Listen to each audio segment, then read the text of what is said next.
I bring you greetings. My name is Dr. Anton Reese. I have the privilege of serving as the president of this great institution, and today is indeed a historic day. So we again welcome you, our visitors to campus, on behalf of the 8,000 students that grace our doors on an annual basis. We want you to have a lot of fun today. This is really a historic and educational experience. It also reflects our emphasis on the importance of STEM education. And clearly, for the youngsters in the audience, which is all of you, it's a great learning experience to witness history firsthand and at the same time learn about science, engineering, math, etc. So with that, we're looking forward to hearing our distinguished speaker, and I will turn it over to Elisa Duncan to introduce our special guest. Thank you. Hi, everybody. Welcome. I'm Elisa Duncan, the director of the Challenger Center. We've been planning this for over a year. So as you can see, all the people in the gray shirts, it's taken a lot of work. So we greatly appreciate you joining us today. And I think we're going to be okay. What do you think? I'm excited. Yes. So my stress level has gone woo in the past 20 minutes. But I will get on to Terry Wilcutt. And Terry was born in Kentucky, and when I called him and said, Terry, we'd like you to come for the solar eclipse, he was like, yes. And so this is about, we think, Terry's 5th visit to West Kentucky Community and Technical College in the Challenger Learning Center. He was here for our grand opening about 15 years ago, so we've been around a long time. So Terry was born in Russellville, and he graduated from Southern High School in Louisville, Kentucky. He received a Bachelor's of Arts degree in math from Western Kentucky and a graduate of the U.S. Naval Test Pilot School. Probably one of my favorite things about Terry is he also taught math before he went on into, he taught math in Louisville, so he'll probably talk to you a little bit about that. I have been asked by several people, so I'm going to make the announcement now before I will forget probably later. Terry will sign autographs at 1:30 after totality. That will be in our gymnasium. So after this, I need to whisk him away to get him ready to, he's going to MC totality, when to take your glasses off and to put them back on. So please don't rush the stage. And you can meet him at 1:30. And we have lithographs. He will sign the posters we're selling. He'll sign your glasses and different things like that. So without much more talk from me, I'd like to introduce Colonel Terry Wilcutt. Thank you, Terry.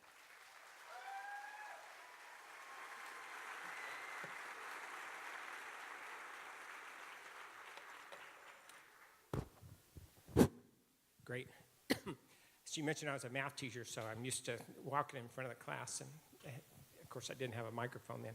I taught school in Louisville, first year at Ballard High School, second year at Manual High School in downtown Louisville. And I tell people I've had a lot of very rewarding jobs, but those 2 years at teaching school were probably that was the most rewarding job that I had. And fortunately for my teaching career, I found out that the Marine Corps would send me to flight school to become a pilot, and I had dreamed of flying my entire life. So I left teaching, joined the Marines, took a chance. I'd never been in an airplane. I didn't know any pilots. I'd never been next to an airplane. All I knew is I wanted to fly, and the Marine Corps said, hey, if you get through flight school, we'll put you in jets. If you don't, we'll give you a rifle and send you to the woods. And that was all I wanted, was a chance, And so I want to talk to the kids here first. If you've ever thought about being an astronaut, if you want to be a pilot or like I did, a test pilot, and then go on to be an astronaut, the first thing you have to do is make yourself qualified. That requires a STEM degree. Just have to get an undergraduate degree, but it can be in any STEM discipline. We have medical doctors, veterinarians, meteorologists, astrophysicists, chemists, biologists, you name it, even math majors. And you can pick the one that you like the best, because that's the one you'll probably do the best in. And if it didn't work out, then at least you're doing something that you like.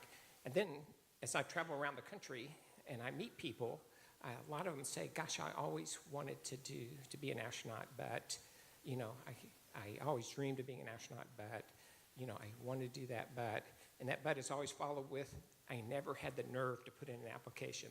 So for you young people, or you not so young people, if you want to do that, first you make yourself qualified by getting a STEM degree. Then you have to have the nerve to turn in an application. About every 2 years, we ask for applicants. I think this last time we got like 17,000 applications and we selected 10 or 12 people. Bob, do you remember? And anyway, so the odds are not really that good, but your odds are 0 if you don't turn in an application. 0. You have to give NASA a chance to say yes. What happens if they say, no thanks, we selected other people? Well, if it's your dream, 2 years later, put in another application. Go out and make yourself more competitive. Take another math class, maybe pick up a master's degree, do some more work in your field, and then reapply. The current center director at Johnson Space Center, who was in my astronaut class, a brilliant PhD, Ellen Ochoa, I think she told me she applied 7 times before she was selected. Another gentleman had applied 11 times. Rick Mastracchio, one of the smartest people that I know on shuttle systems, I think he had applied 4, 5, 6 times, something like that. If it's your dream, make yourself qualified, then have the nerve to turn in an application. At least you can always say I applied, but don't give up on it either. If you get that letter, just again, 2 years later, put in an application again, give NASA a chance to say yes. I am from Kentucky, like she said, born around the Russellville area, moved to Louisville for this, I think in the 2nd grade, stayed up there till I graduated from high school, went back down to Western for college, graduated college, taught school back in Louisville, so I spent my whole life in Kentucky until I joined the Marine Corps. Since then, I've lived all over. What I'm going to do today, I flew in space 4 times. I'm going to talk a little bit about each mission, and then I'm going to show you some slides about things that NASA, what we're doing now and what we have done. My first mission was STS-68 in 1994, and it was an Earth science mission. We flew a space radar lab in our payload bay, and you could take that space radar lab and you could see below the surface of the Earth and look for moisture content in the soil. You could see moisture content in plants. You could see earthquake fault lines. You could see where valuable minerals were. You could also make a 3-dimensional map of the Earth that was so accurate that if you had a permanent space radar online, if you had an earthquake or a flood or any time that the soil changed or the elevation changed, and you could pick up those changes and you know exactly what kind of problem to expect. And there's a lot of earthquake fault zones that we still don't know where they are, and if you knew where they were, then you might know better, you'd know what kind of earthquake code to put on building in that area. But we use that. It's funny, that 3-dimensional map we mapped 9% of the Earth's surface. And again, that 3D map, it was so accurate that when we got back, and most of the things that NASA does, they're not classified. We release them to the world, really. Well, those maps were so accurate that Defense Mapping Institute classified the whole thing right off the bat. Because you could take that database and you could program any missile in the world, like a cruise missile that could train follow all over the place. Since then, they've kind of fuzzied up the map a little bit and released that. But what we did with it eventually was we put it in our military jets. And just about half a year ago, we had an F-16 pilot. An F-16 is a 9G airplane. And if you're not ready, even if you're flying the airplane and you snatch the stick back, you can knock yourself out. The G-forces pull all the blood out of your head, and you go unconscious. And then even though the airplane knows that it's going to crash the ground, it had no way of saving itself, and we lost some pilots and some airplanes that way. The new software, the ground collision avoidance system, because of that 3D map being inside its computer software, if the pilot knocks himself out, the airplane's heading toward the ground, it's going to crash. The airplane knows the pilot isn't responding, so it saves itself. It levels its wings, it pulls up, gives the pilot the blood flow to a chance to return to his head, and saves its life. And that just happened. We had our first save about 6 months ago, and then about 2 weeks ago, we had another save from that very thing. We're really, really happy with that. The other thing you could do with that radar, I mentioned you could determine moisture content. We could fly 5 miles a second, so you sweep through the whole Sierra Mountain range in about a minute. And when you took a look at the data, you could tell exactly how much water content was in that snowpack, and you could do something really useful, and that's you could tell Southern California how much water they could expect from the snowmelt that spring. So if they have to start doing water rationing early, they get a chance to. Instead of betting that we think we're going to have this much, you could measure it exactly. Same way with the Atlas Mountains, same way with the Alps. over in Europe. Any place they depend on snowmelt, you can give them an actual measure. You can predict crop yields, and at the time, we used to worry about the wheat crop in Russia all the time and how much foreign aid we were going to give around the world. Well, you could use that to look at the soil moisture content and the plant moisture content. You can predict crop yields pretty accurately, and then the government would know, hey, guys, we're going to, because, we have, for a long, long time, we've helped feed the world, and this gave us real information that we could use on just how big of a burden that was going to be on us, and I don't mean burden in a bad way. The other thing was we could find archaeological treasures. You could use, since you could see below the surface, you could find out where old camel trails had hard-packed the surface. And so we found beneath the sand over in the high plateau over in China and India, we could see the old Silk Road, and we could see buried archaeological way stations that, and we could tell the archaeologists exactly where they were. One of the archaeologists I'd always wondered if a legendary city, the lost city of Ubar, it was mentioned in 1001 Arabian Nights, and it was mentioned in the Quran and the Old Testament. They didn't know if it really existed or not. There was no proof of it. And he looked at the empty quarter in Oman, and in this empty quarter, they could see where all these old hard-packed camel trails all converged in a single spot in what is nothing but desert. There's nothing there. And they thought, gosh, there's got to be something there. Otherwise, they wouldn't have had all those camel path caravans going there. So they went there and they dug up and they found the lost city of Ur. Now, the legend had it that it was so decadent, it was wealthy and so decadent that God had the desert swallow it up. So they looked at it, and sure enough, it had been swallowed up by the desert. The problem was they had built their city on top of a limestone cavern.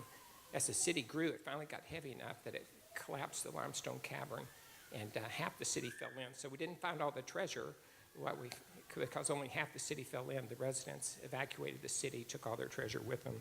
Unfortunately, eventually the rest of the city fell in, and the cavern filled up with sand. I thought that was a pretty interesting use of our space radar data. The other thing that we flew on that mission was a thing called MAPS, measurement of air pollution from satellites.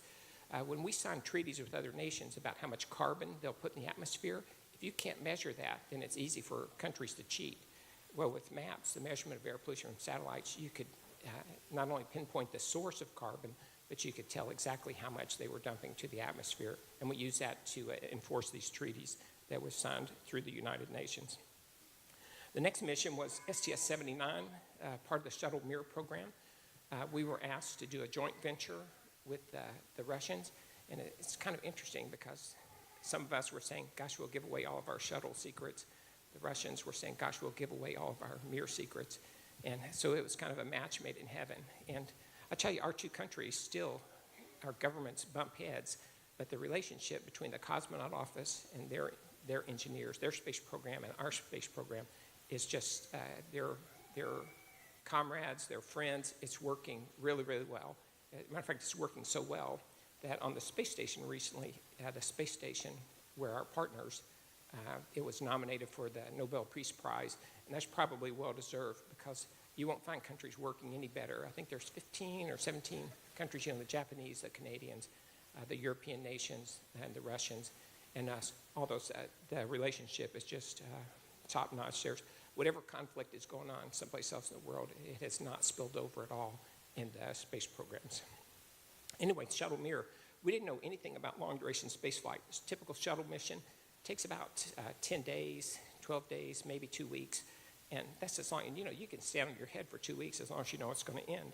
We didn't know anything about living in space for 6 months or a year at a time. And the Russians did. On this mission, when we got up and we rendezvoused with Mir, we took the American astronaut that had spent 6 months on there off space station, that was Shannon Lucid, and we put John Blaha on space station. So we trained American astronauts, and then we resupplied the Mir, and we put a bunch of science experiments that we wanted to know. We knew that on shuttle missions, as soon as you get up there, your body recognizes that it doesn't need a bone structure anymore, so it starts dumping the calcium out of your bones, and you suffer just like osteoporosis down here on Earth. We didn't know if that kept going or if that tapered off on a long-duration space flight. We want to measure it. We also come back pretty dehydrated. Your immune system is damaged. There's some effect on your heart. And here lately, we've learned that it has the potential to permanently damage your vision. So we needed, if we were ever going to go to Mars, we need to have countermeasures for all these things. And that's what we were trying to take advantage of these 6-month stays on Mir to start learning that before we built the space station. When we opened up the hatch, the crews greet each other. And of course, there's a Russian commander, a Russian crew, and an American astronaut. And we hug each other, and we've worked together. And they take English language, we take Russian language classes, and we are able to communicate. But as soon as we opened the hatch, we did the typical shuttle thing, and we said, okay, let's get busy. Where do you want all this stuff? And the Russian commander wouldn't even talk to us. He just kept saying, yeah. And he made us following back to what would be their kitchen area. And he sat down, and we had to first, before he would even talk about work, we had to have the traditional Russian greeting of bread and salt. We had to eat some bread and salt. Then he broke out some beverages and some other food. We had to sit around the kitchen table, just like guests always do, and get to know each other. And he insisted that, let's visit for a while. And then after we had visited for a while, he said, okay, now let's talk about work. I tell you, that struck me because in shuttle, every single minute is timeline. You're busy every single minute. But they actually lived up there. They had evenings off. They had a day off a week. They actually had to live. And it was what we were learning from it. It's important. You just cannot sprint like that the entire 6 months or you're up there. You're going to have, it was illegal to carry a book on the space shuttle to space. You could not take a book with you to space. On Mir or on space station, man, you have to have books if you like to read or some kind of reader or something like that. We were learning all these things, this psychological impact of long-duration spaceflight. We learned a ton of things from the Mir and cemented that relationship that eventually led to the great relationship we have now on the International Space Station. The other things that we did besides learning about long-duration spaceflight, we had an experiment called protein crystal growth. And almost all diseases are caused by a protein or the lack of a protein. This was a way to crystallize them, and I don't mean crystals like quartz. These are crystals like Jell-O. And they could do these on Earth, but they were very, very tiny ones. In space, with the absence of gravity, these things order themselves, and you get large crystals. You bring them back, you do X-ray crystallography, and you can determine the shape of different things. And that led to what's called structure-based drug design. And that is still, most of that stuff is proprietary, but we have a lot of pharmaceutical companies that pay us money to fly their experiments up to do structure-based drug design. And that continues to this day on space station. That was STS-79, my second mission. My third mission was also Shuttle Mir. It was the same sort of thing. The other thing that we took up in this case was a bioreactor. If you culture cancer cells on Earth, they grow in 2 dimensions, flat like a petri dish. If you culture cancer cells in space, whether in the absence of gravity in this bioreactor, they would grow in 3 dimensions, just like they grow in your body. If you're working on treatments for cancer, then it's important you get cancer cells just like they grow in the human body. If you took the 10 worst diseases that afflict humankind, there's some experiment on space station or on these early shuttle Mir flights that are trying to address each one of those, even food poisoning. The other thing that we had on there was an aquarium. For a long-duration trip to Mars, you can't, it's expensive to haul all the food you're going to eat up there or all the water you're going to drink. So we were doing experiments about, can we grow plants? Can we grow some of our food instead of hauling it all up there? And, things that are fresh vegetables, our food is dehydrated, and that's not really fresh. And an interesting thing is you always take a gift to the crew that's up there. When we went to visit the Russians, we took apples and oranges, fresh fruit, and we gave it to them. They accepted them. And then after we visited, I went back over, and then I remembered something that I had to ask them. So I floated back over to the Russian section, and I went back in there. Man, they were tearing into those apples and oranges, just eat them like crazy. And you miss fresh fruit, fresh vegetables, things like that. And I thought, wow, that was wise on somebody's part to tell us, hey, take this fresh stuff. But we had an aquarium up there. If you want protein, if you could have an aquarium that, had fish and snails and plants, so that you don't have, it's all self-contained, then you could have protein that you could grow and harvest for a long duration trip. And it was kind of interesting. You guys, you maybe have heard that if you stare in an aquarium, it like lowers your blood pressure and lowers your pulse rate. It's very relaxing. And on that mission, again, a shuttle mission is pretty jam-packed. I found my crew members looking through this peephole at the aquarium we had. It wasn't out and open. It was set back in a locker with a plate. The only way we could see it is looking through this peephole, this lens. We could see these colorful fish swimming by. Of course, there's no gravity. Some of them are upside down. Some of them are sideways. Some of them are backwards. And, we figured, well, they're confused. But I even found myself looking in there, staring at it. You just stare at it for a long time. And I swear, it does relax you. I was impressed with that.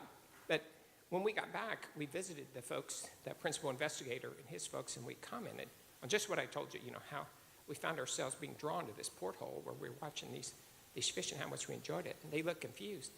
And we said, well, what is it? And they said, well, those fish passed away on the second day. And so that explained. They didn't do too well in 0G, but so all that, the little pump that circulated them was why they were swimming past the thing. It's too bad. Let's see, that was my third mission. Then my fourth mission was to the space station before the first crew moved on board. So they were coming in. The assembly of the space station had gotten behind, and we needed a catch-up mission to get the space station ready for the first crew. So they came and asked if I would take this catch-up mission, and I said, sure. And they said, well, there's a catch. I said, what is it? Because when somebody says that, it's got to be a big catch. And usually we train a crew a year to year and a half out. They said, well, you've only got 5.5 months before we launch. And I said, I'll take it, but I need an all-star crew. And sure enough, they gave me one. Just a fantastic group of guys. Scott Altman, my pilot on that mission, he went on to be the Hubble commander for those last Hubble missions, the last two. Dan Burbank, he was a Coast Guard helicopter pilot. That movie, The Perfect Storm, he was the real helicopter that was flying in the real perfect storm, trying to pick people out of the water. Each one of them were spectacular in some manner like that. It was a great crew. And what we did, we flew up to the space station, and we had to turn the empty house. It was a house, but it wasn't a home yet. We hooked up the plumbing for the toilet. We hooked up the air conditioning and heating. We put the gym in. They have exercise equipment on there, of course. That's a countermeasure for the muscle atrophy and the bone loss. And we did everything to set it up. We also slept in the first crew's little bedrooms first and left a note in there that said, hey, we slept here first. We put little green alien-looking things in the windows. On the toilet, we put sanitize for your protection. Things like that. Things, hopefully that they would find humorous. The commander of that was a retired Navy SEAL, so we all hoped he would think it was humorous that we slept in his rack first. After that, so that was a successful mission. They'd asked us to do 13 things, and they said, you've got 5 days to get these 13 things done. We finished those in 2.5 days, and then I'm probably the only commander that ever got to send a note. And guys, if you guys have something else for us to do, we'll be done at the end of today, which was the third day. They said, what do you mean you'll be done? I said, we're going to be done with these 13 things. And they said, can you do something else? I said, well, we haven't been trained. Just send us the list of everything you want done, and we'll pick out the ones we think we can do with no training. We'll see if we can figure it out. And I think we wound up doing 33 things for them. So we got them not only called up, we got them way ahead. And when the first crew moved in, everything was set up for them. We were really pleased with that. I was scheduled for a 5th flight, and then we had Columbia. The crew burned down the shuttle program. We redid the manifest, and when we redid the manifest, there were a couple of pilots in the crew office that were not going to get to fly in space. And these were young guys, and so 2 of us, Jim Hussle and myself, we gave up our flights to make sure that those guys would at least fly once, because we knew we weren't going to be around when these new capsules that we were going to build flew, and we needed the young guys to be experienced. So we redid the manifest. I moved into the safety office of the shuttle program to make sure that nothing happened, that we would lose another one. And there was lots of changes going on. And having said that, well, I guess I should say, so after Columbia, the President Bush, he said, guys, we're only going to fly the shuttle until we finish building the space station. It's expensive, it's risky, so we're going to ground the shuttle after we finish building the space station, and we're going to turn over resupply of the space station to commercial companies. So we're going to let commercial companies develop capsules that will bring cargo to the station and our astronauts. And so all that was put in place, and the cargo is happening. We've got 2 companies that take cargo, another one on the way. I'll show you a picture in a minute. And the people side, there's 2 capsules. Boeing and SpaceX are building capsules that will take our people. Since 2011, that was the last flight of the space shuttle, America has not been able to launch American astronauts from American soil. So that's where we are. And President Bush says we're going to turn low Earth orbit over to commercial. We're going to fly the space station until we're ready to go to Mars, really. He gave us a date. And then he said, we're going to the moon and Mars. When President Obama was elected, he said, we've already been to the moon, so let's do something different. We're going to go catch an asteroid, bring it back in the moon vicinity. We'll visit it, take pieces off. Now we have a new president. Congress has already defunded the asteroid mission, and now there's a debate going on about whether we will go to the moon before we go to Mars. But the big ticket, the thing that has never changed, is they want us to go to Mars, and so that's what we've been working on. With that, let's look at a few pictures. You might have to do it back there. Next slide. Great, like I said, the shuttle. Ralph Rowe, the chief engineer for NASA, he just talked to a group the other day, and he said for the first time he realized there were people in the audience that when he talked about shuttle, they didn't know what it looked like. It's been 6 years since it last flew. Of course, this is our shuttle. Had 3 main engines, and then 2 big solid rockets, put out about 6.5 million pounds of thrust, something like that. The shuttle, the Space Launch System, the most powerful rocket ever in history, is going to launch in 2019, and you need to go to Florida to see that. It's going to have over 9 million pounds of thrust. If you ever saw a shuttle launch, you know the Earth shakes, your chest shakes, the acoustic vibrations shake all the buildings. It's a magnificent thing. Some people start crying when they see it, because I think it's between the vibrations doing something to your emotion, and you get caught up with what humans can do for good if they put their mind to it. It's a spectacular thing. The Space Launch System in 2019, go to Florida, see that. It'll change your life. Anyway, this is our shuttle. 2 solid rocket boosters, the shuttle. The boosters were recovered. The shuttle was recovered, and the tank was the only thing. It fell into the Indian Ocean and was burned up. Next slide.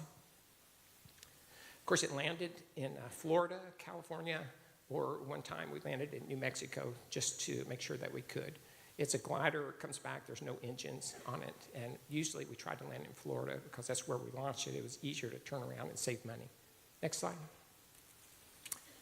I thought this was great. Dulles Airport this way with the shuttle. If you want to see a shuttle, then there are the 3 of them. One of them's out in California, one of them's in the Air and Space Museum at DC, one of them's in the Visitor Center at Kennedy Space Center. I haven't been to the one in DC, but I can tell you that in the Air and Space Museum and at Kennedy Space Center, those displays are magnificent. They did a great job. Go down and see them if you get a chance. Next slide. Again, we flew the shuttle till we finished building the space station. You can see the solar arrays and the radiators, how we get rid of the heat that we generate. Next slide. Of course, that's Earth in the background. And just running through, I think this is a Progress resupply vehicle, Russian. This is the service module. This is the living quarters where the kitchen and the sleeping quarters are. This is the FGB, the storage closet, a big storage facility. Then we get to the node. Over on this side, you get the US laboratory, the European laboratory, and the Japanese laboratory. A lot of science, thousands of experiments, pharmaceuticals, new materials. Imagine if you had a material you could make your car engine out of that would triple the miles per gallon because you could burn at a much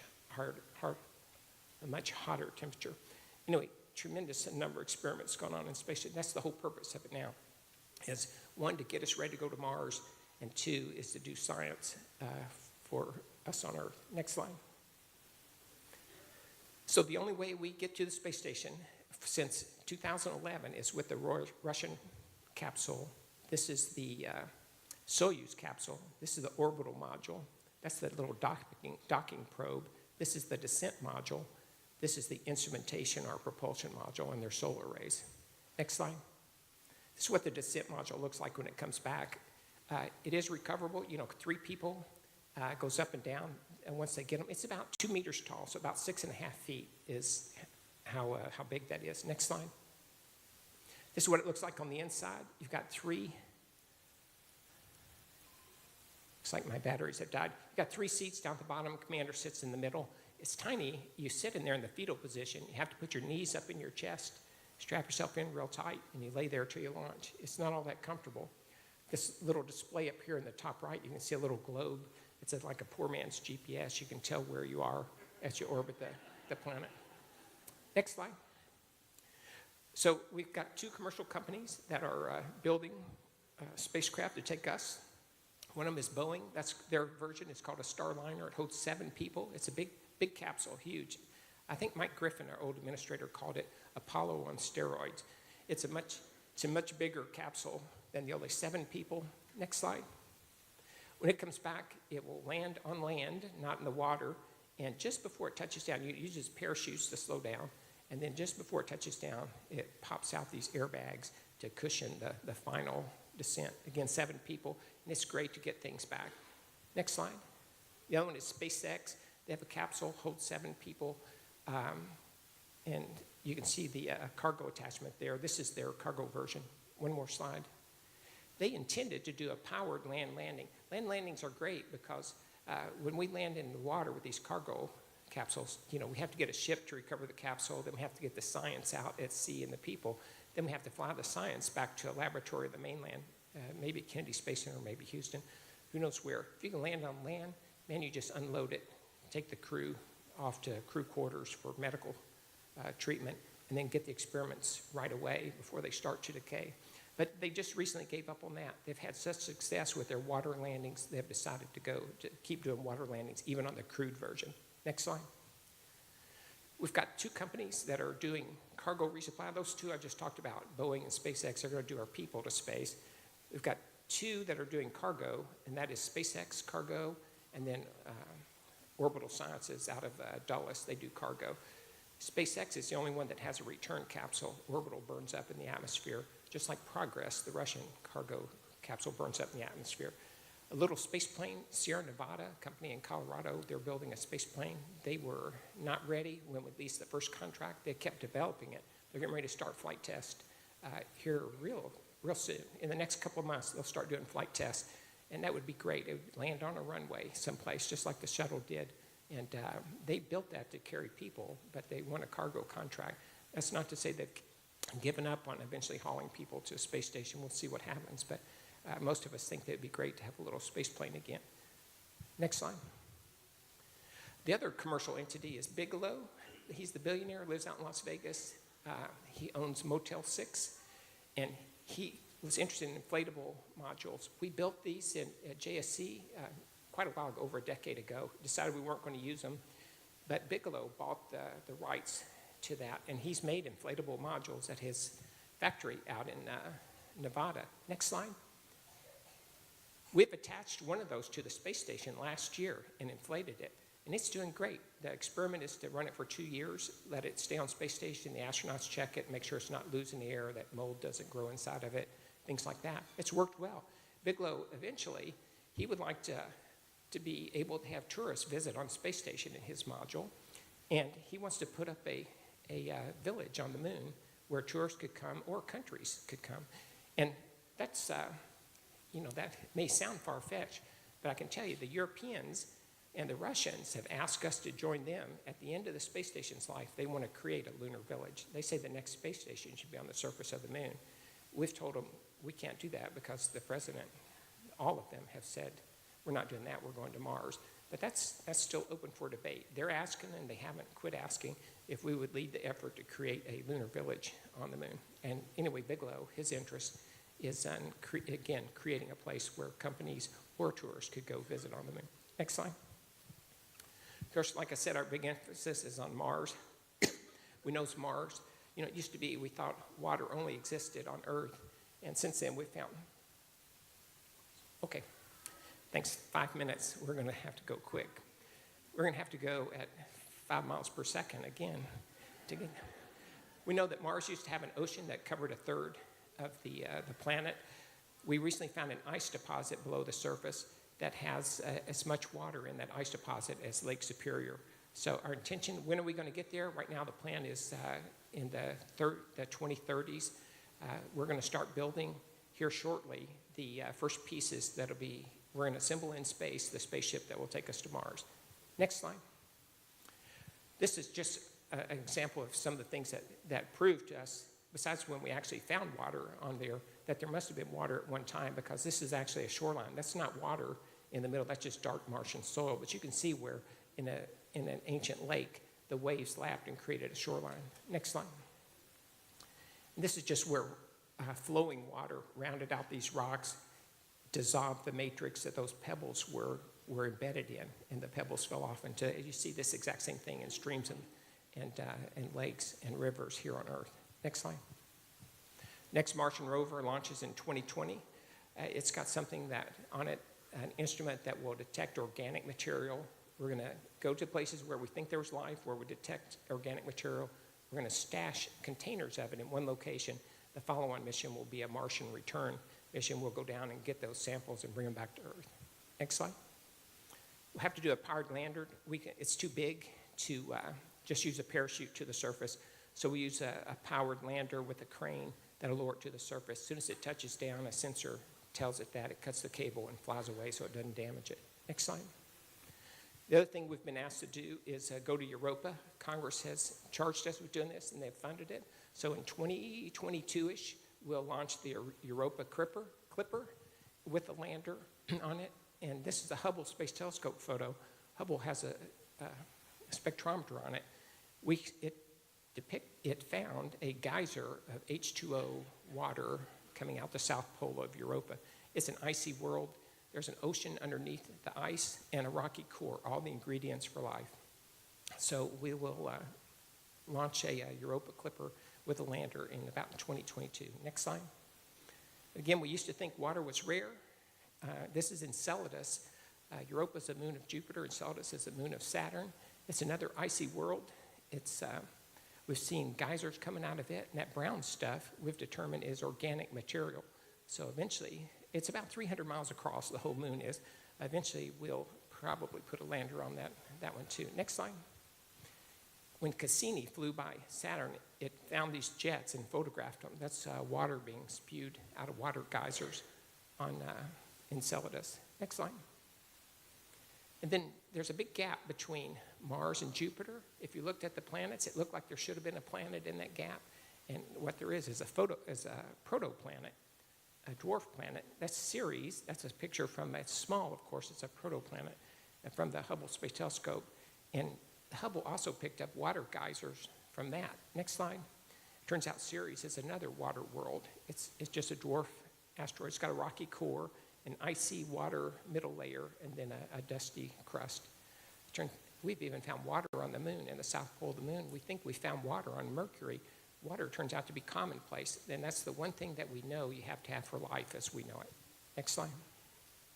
Of course, the Hubble's still working. They thought it was going to die in 2013, but the technicians and engineers have found a way to keep it alive, we think, till 2020. Next slide. It was made to be human-tended, so every time we did a servicing mission, we upgraded the instruments on it so it could see further and further back in time and provide more and more precision. Next slide. It's going to be replaced by the James Webb Space Telescope. It's going to launch in the fall of 2018. And the James Webb, it's infrared. Hubble's a visible light. James Webb is infrared. It will be able to see. Let's go to the next slide. You can see these in 1990 ground-based observatories. This is the Big Bang, and this is the years after the Big Bang. Ground-based observatories could see about 6 billion years into the past, or after the Big Bang. Then the Hubble Deep Field, about 1.5 billion after the Big Bang. In 2004, with an improvement on the Hubble's instruments, you could see 800 million years after the Big Bang, and then 480 million years. And with James Webb, you'll be able to look so far back in the past, it'll only be 200 million years after the Big Bang.